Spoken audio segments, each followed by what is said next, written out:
So I have two diagnoses, bipolar disorder and multiple sclerosis. Just like any diagnosis, you actually usually don't see the signs until everything becomes acute. And that's the same that happened for me. I can look back and see 10 years prior that I had symptoms of multiple sclerosis. I just didn't know that's what it was. And I can see also pretty much my whole life, ever since like my teenage years, the symptoms of bipolar disorder.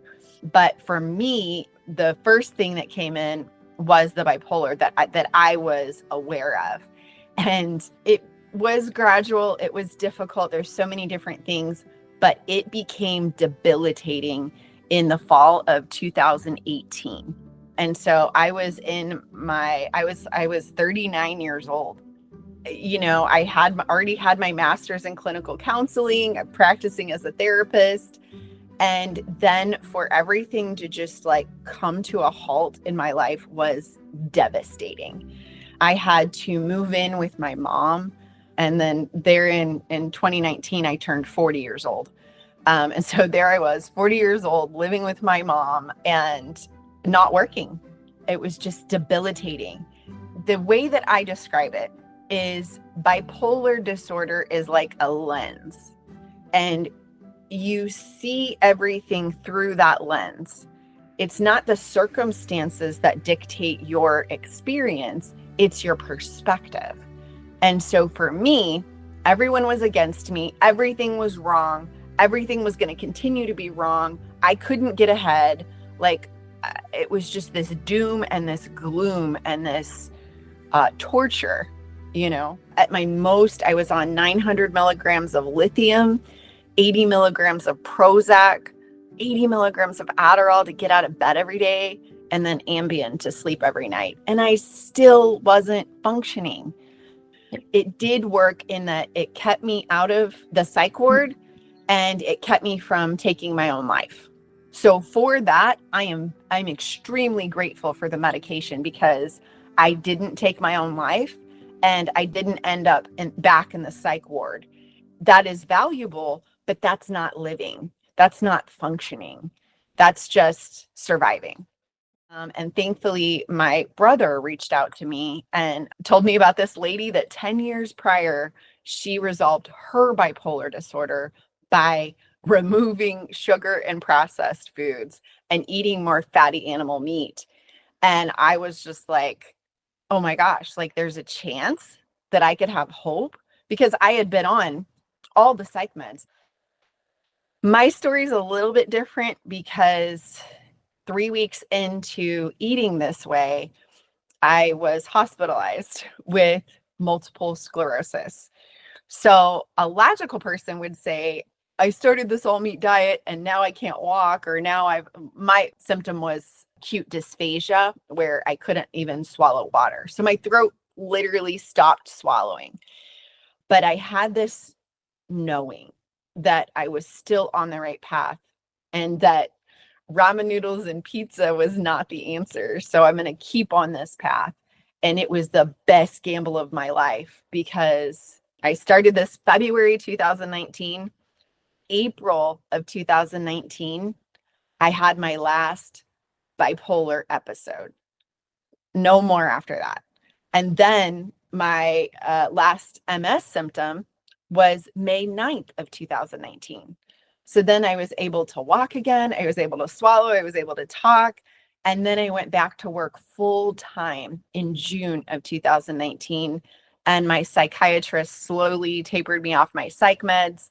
My last psych med was September of 2019. Now I am this evangelist and I cannot stop telling the whole world, anybody who's suffering with mental illness, who's tried all the things, let's just talk about shifting away from sugar and processed foods and see what happens. And I'm helping people all over the world now, and it is so fun. The really beneficial part for me was my bipolar disorder, because people with bipolar disorder are all or nothing, and they are very impulsive. And so I was in a space of such desperation that I didn't care about the logic of it. I didn't care about the science. I didn't care about, is this going to give me heart disease? Is this going to give me like high cholesterol? Is this sustainable? Like my brain could only think about this 24 hours. I couldn't think about my life ahead of time. It was like I had blinders on. And so all I knew was that day and the next day and the next day that I was supposed to eat fatty animal meat. And all I heard in her story was, you're telling me there's a chance. Like, I didn't know that I was going to resolve bipolar disorder. I didn't know I was going to get off all my medications. I didn't know I was going to resolve multiple sclerosis. I didn't know I was going to have to not have medication for multiple sclerosis. I had no idea. But the knowing that I had that this was the way was undeniable. It was almost just like something that was guiding me. Like I just knew in my knower that this was the way for me. And I thankfully didn't even think about it. So bipolar disorder is very destructive. It's like a tornado that just goes through, and there's a lot of casualties. And so unfortunately, I have lost more friends and family than I'd care to admit. And so there's not a lot of people that have stuck around. The majority of people have not. What I will say is the one person who has been with me through all of it is my father. He has seen me my whole life, and he has witnessed me at every stage of my life. He now will sit across from me at the table, and he is just amazed. He is absolutely in awe. And he's like, Emily, do you see the way that you're making connections in your mind? Do you see the way that you are functioning? Do you see, like, you're paying your bills? Do you see that you're, and he's like, this is amazing. Like, so he has been blown away, I think, more than anyone, because he's had a front row seat to my transformation. And then also my husband and my child, because, they have witnessed, especially my son, because he would get kind of the brunt of it, where I would yell, or I would snap at him, or I was irritable all the time, and he could feel my energy. And so now I remember once I got better, it was like 6 months in, and he came to me and he was like, Mom, I got to talk to you about something. And I was like, okay. I was like, what's up? And he goes, I did this. And I was like, okay, well, we can do this about it, or we can do this about it. And he was like, you're not going to yell at me? And I was like, no, I don't do that anymore. I'm sorry. I'm sorry I did that your whole life, but I don't do that anymore. We can just solve this logically and lovingly and have a better solution. Now he knows that I'm not going to, lose my mind and go off on him. And having that stability for him, I think, is very important. My family has noticed. And then my husband, he has been an encourager. And so even when I was at my worst, because we have been together since 2017. And so even at my worst, he somehow saw the light that was in me, and he just called it forth. He kept just speaking life over me. He kept saying, you're brilliant, you're wonderful. And I thought he was crazy. I was like, you're nuts. Like, I'm not brilliant. I'm horrible. I'm ridiculous. I'm a mess. I'm a disaster. But I was just like, okay, great. I'm glad you see that. And so now whenever, like, I'll have a YouTube video or something and it'll hit like, 50,000 views or whatever. And he's like, I know. He was like, I've known since day one how amazing you are. I'm glad that the whole world is catching up now. And I'm just like, oh, like, amazing. So actually, I say this all the time. My husband kept me alive from 2017 to 2019. So if I hadn't had him speaking life over me and believing in me, I don't think I would have made it. But then carnivore took over, and then now I get to be a completely different person. And ironically, I went back in June. So this was February. I went back in June to my profession and to a brick and mortar private practice, with my master's in clinical counseling. I was under the licensing. I had to answer to the insurance panels and the licensing board. They didn't want me to talk about food. So here I am thriving. I have all of this life experience. I'm sitting across from my client with debilitating depression, anxiety, bipolar disorder, borderline personality disorder, and my hands are tied behind my back, and I can't talk to them about food. And so I recognize that's why my psychiatrist and my doctors never talked about food, because the licensing panel and the licensing board and the insurance panel don't want us talking about food because we're not registered dietitians or nutritionists. So I just said, forget the letters behind my name, call me a coach. I moved my entire practice online. And so now I just help people with my experience instead of my credentials. For me in private practice with my clients, or for me working with a psychiatrist for myself, there was never any conversation about nutrition at all. I can read my psychiatrist's energy, and I could definitely see that he was surprised, but he was still very stoic and didn't really, say much. But he did try keto for, I think, 3 months. Oh. So, and he would report to me, and he's like, hey, I'm doing this, and so that said a lot to me, that my example was enough for him to change his diet. He did it for 3 months. I had been with that psychiatrist for 8 years. So he saw all of my crazy, and he saw me at the place where there were some sessions that I did nothing but cry the whole session. Like I couldn't even talk. I would just sit in front of him and just cry. And he'd be like, okay. And then whenever I started to come online and I started to be clear-headed, and then I started to plan for the future, he was just like, oh my gosh. He was like, Emily, there's a light in your eyes. Then I actually, even when he prescribed my last psych med, I stayed with him for 2 years, even though he never prescribed another med, because I know that he knew my crazy. And with bipolar disorder, it goes into cycles. And so I knew that if it was coming back, he would see it coming. And thankfully, after 2 years, I finally was like, all right, doc, like, I know your number. Like, I'll let you know if it comes back. And thankfully, I was able to still manage this on my own.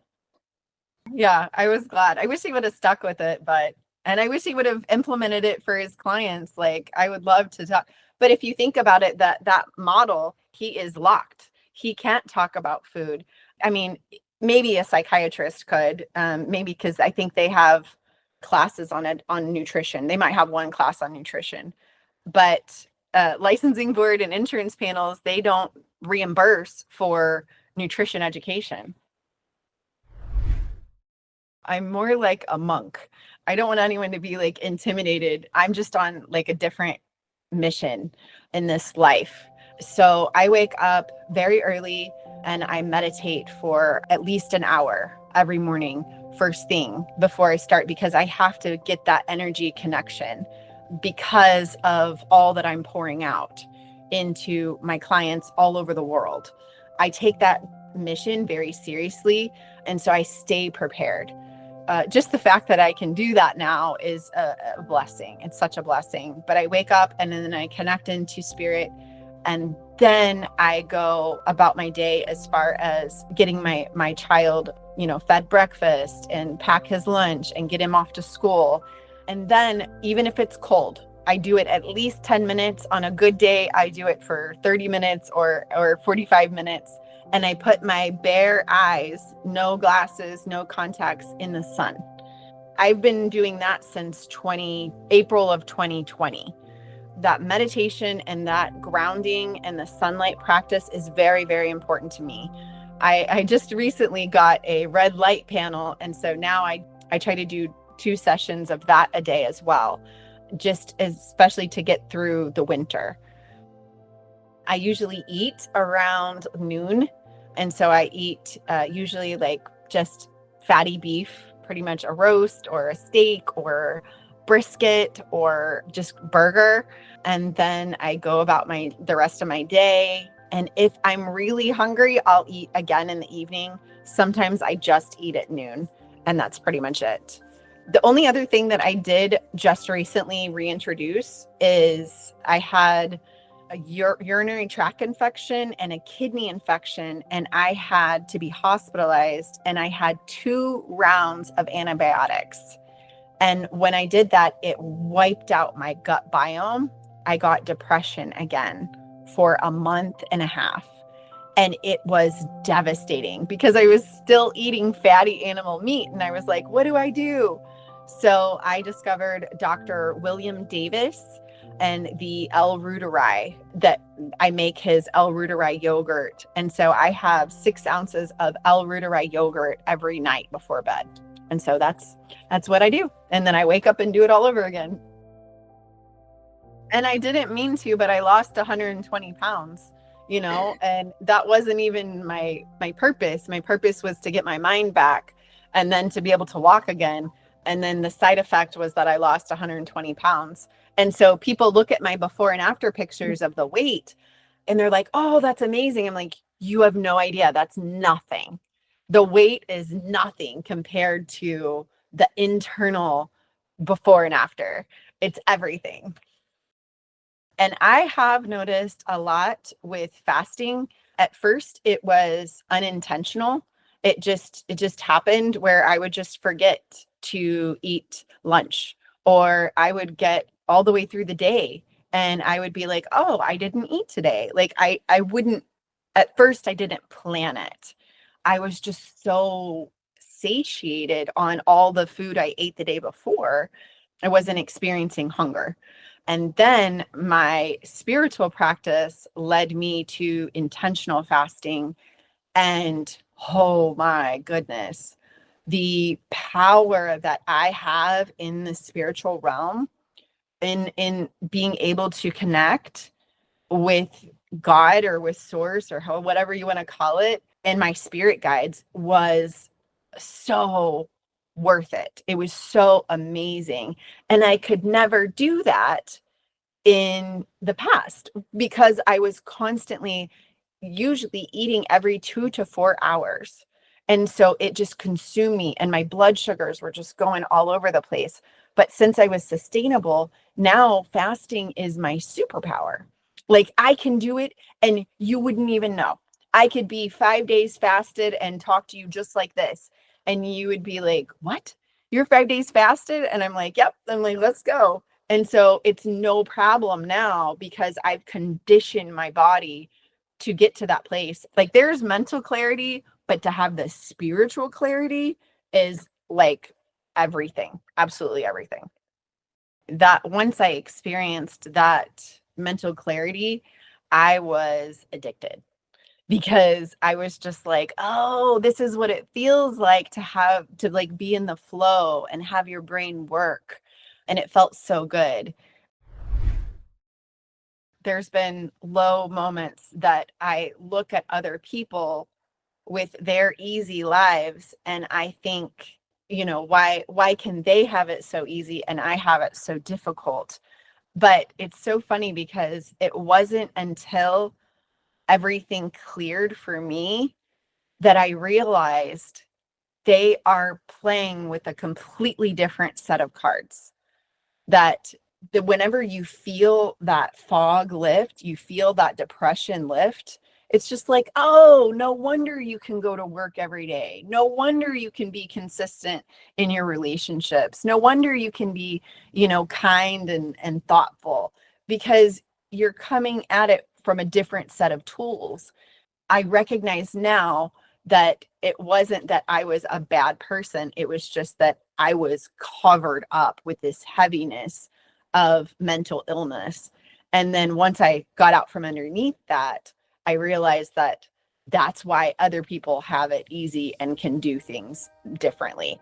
Now, today, in 2024, I recognize and I know that I went through the trenches and the pit of mental illness hell so that I could crawl back in there and pull people out, because that is my favorite thing to do. I love working with people and being able to show them, hey, I came from the trenches. I know how much it sucks. There's another side. Let's go. And so now I know that's why I went through it, because God or spirit or source or the universe, whatever, knew that I was going to be the warrior that was going to go back into the trenches and pull everybody out.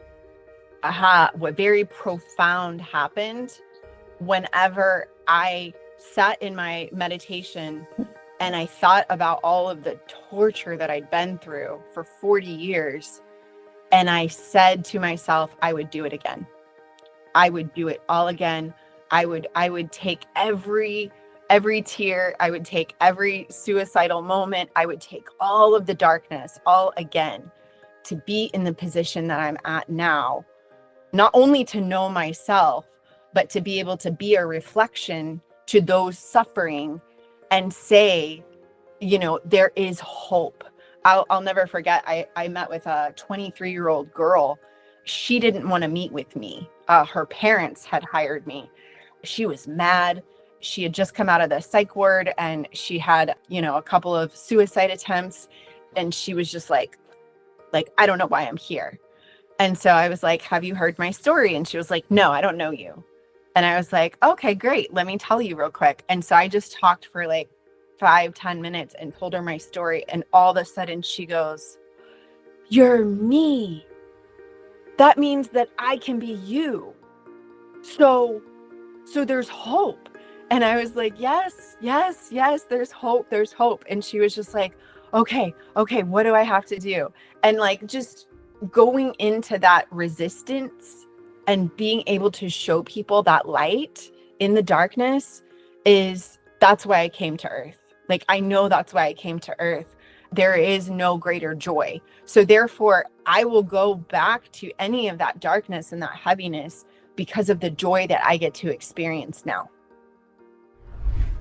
My main thing that I want everybody to understand is that your greatest pain is your greatest gift, that the obstacle is the way. So instead of being like, I want to get away from this, instead of pushing away from it, lean into it and say, what does this have to teach me? What does this pain and this suffering and this hurt, where's the solution in this? Then you can go through it and get onto the other side. But if you keep resisting it, you're just basically dancing around it and you're just going to keep having it longer than if you were just to go into it and then just obliterate it and then go through it. I'm really excited for what I am seeing, because I'm seeing more of like a grassroots effort from people like me, just sharing my story, and then from doctors that are coming forward. And they are being very honest about the medical model, and they're stepping out of it. And they're saying, this is a broken system. This isn't working. This is not healthcare. This is, sick management. I'm seeing so much more people that are coming online that are recognizing that the medical model is not helping, that they're just getting sicker and sicker and sicker. And so I really like that awareness that I'm seeing in people.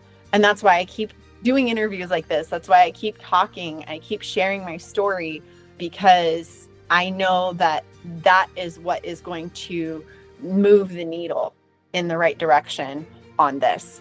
So I'm actually very excited about what I'm seeing. I recognize that it had to happen in this timing and it had to happen in this way so that we could know that's not the direction we want to go.